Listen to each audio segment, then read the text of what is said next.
Welcome to this video tutorial on the normal distribution. You can pause this video at any time if you want to recap, or if you want to try and do the next step before I demonstrate it, or if you want to use this video to guide you through doing a different problem that's similar. We're going to look at the problems in the textbook, Applied Statistics, problems 3B, number 1, parts D and F. We're going to start with part D. So the problem reads, the heights of corn stalks are normally distributed with mean mu equals 16 centimeters and standard deviation sigma equals 2 centimeters.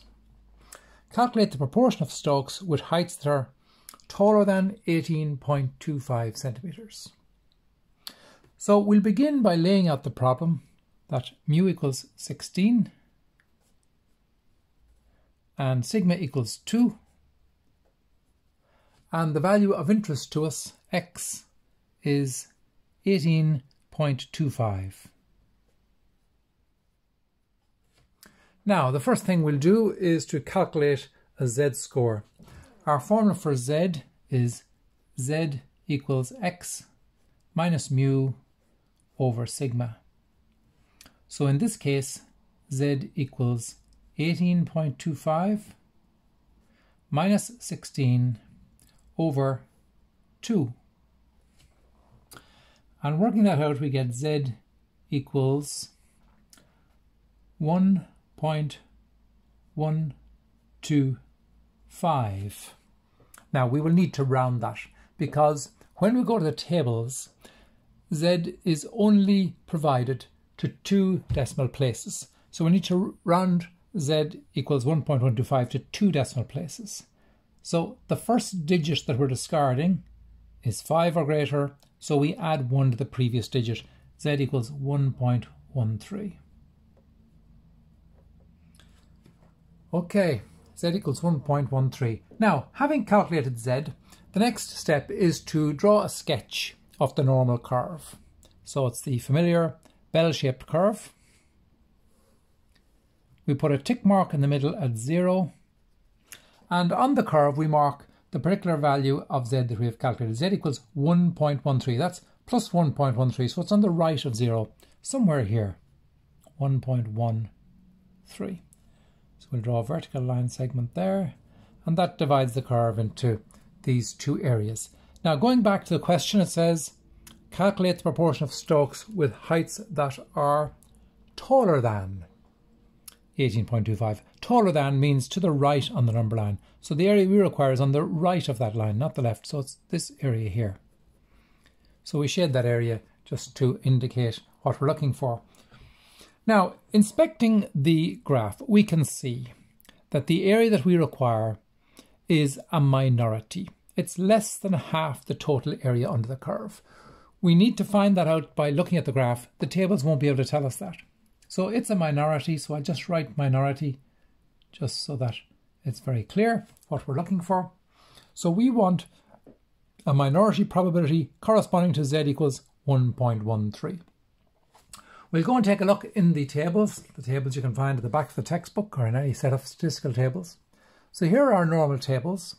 Looking at 1.13, we get z equals 1.13. The table suggests 0.8708. Now that's a majority.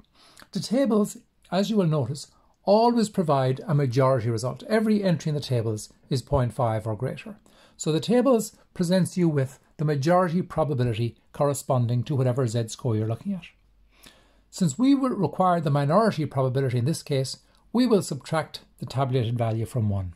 So again, 1.13, 0.8708, 0.8708, but we require the corresponding minorities. The probability we require is 1 minus 0.0708, which is 0.1292, and that's our answer. So our answer is 0.1292. Or if you prefer to express that as a percentage, you can say the answer is 12.92%.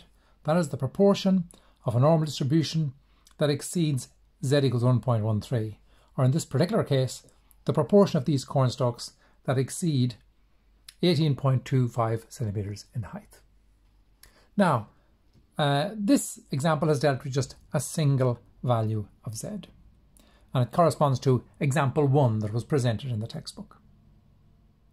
We'll now go ahead, that was part D of question 1. We'll now go ahead and look at part F of question 1, which is an example that deals with two different values of x.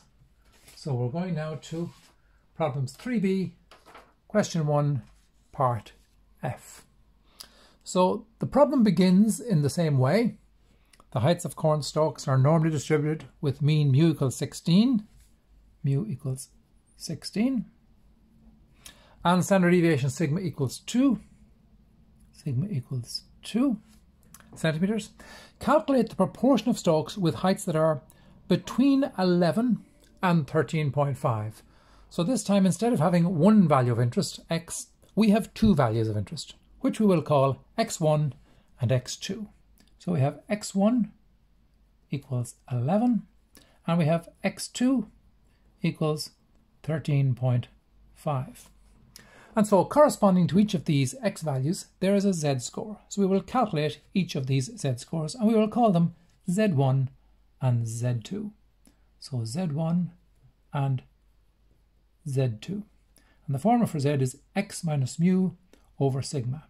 So it's x, I'll just write x1 minus mu over sigma, and z2 is x2 minus mu over sigma.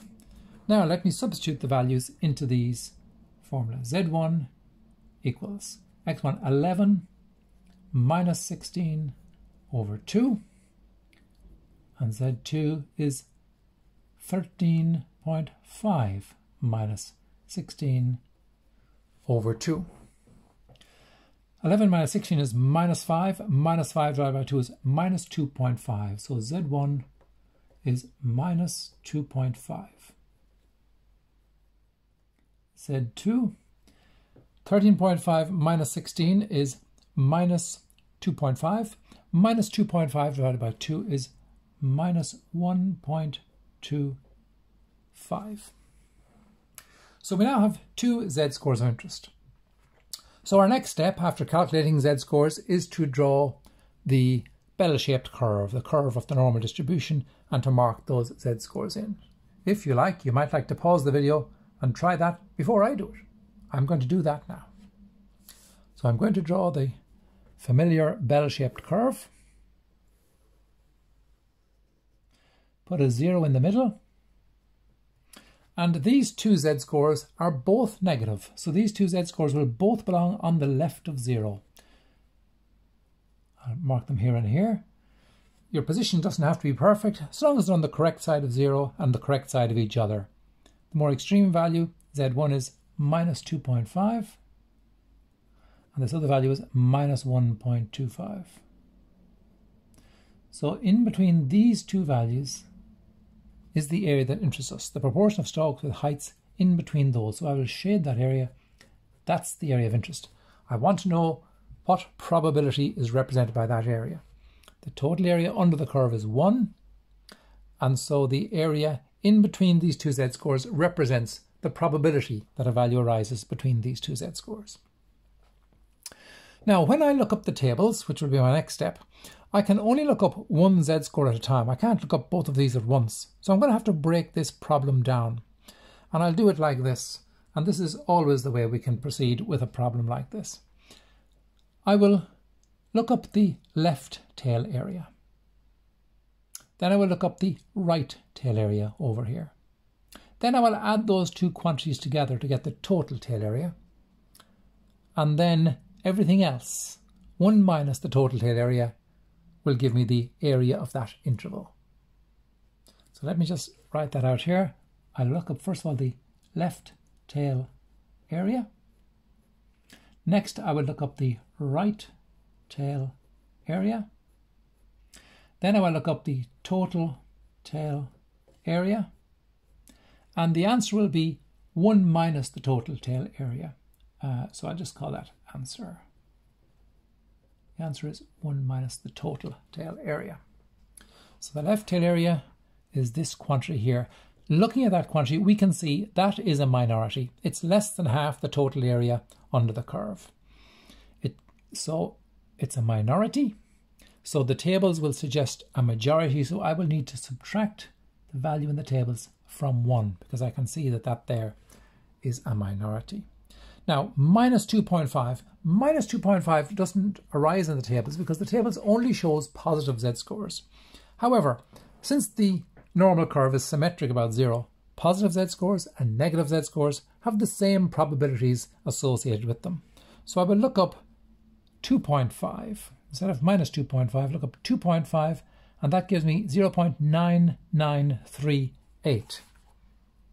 1 minus 0.9938, and that's 0.0062. Next, the right tail area. Looking at the right tail, we can see that it's a majority. It's more than half the total area under the curve. That's half from the right tail up the middle and more besides. So the right tail area is a majority. When I look up that z-score in the tables will suggest a majority, and that is the correct result. I will not subtract it from 1. So when I look up the right tail area, z-score minus 1.25, I will take the value that the tables suggests. So minus 1.25, again, I can only look up the positive value, 1.25, 1.25. There it is, 1.25. I come across through the columns to get the second decimal place. 1.25. 0.8944. 0.8944. I'll write it over here to make addition more convenient in just a moment. So there's the left tail area, less than 1%. There's the right tail area, almost 90%. The total tail area is the sum of these two. So let me add these two together. 2 and 4 make 6. 4, 6, 10. 1 and 10, 9. 0.9006. That's the total area, the total tail area. That's the total amount of white space under the curve, not the shaded area. But what we require is the shaded area, not the total tail area. Therefore, 1 minus the total tail area provides us with the interval area. 1 minus 0.9006 equals 0.0994. So this is the answer to the problem. Calculate the proportion of stalks with heights that are between 11 and 13.5 centimeters. The answer is 9.94% is the proportion of z-scores in between these two z-scores, and therefore it's the proportion of stalks that are between the two specified values. Now, you can try more problems in problem set 3b, and you can use this as a guide for that.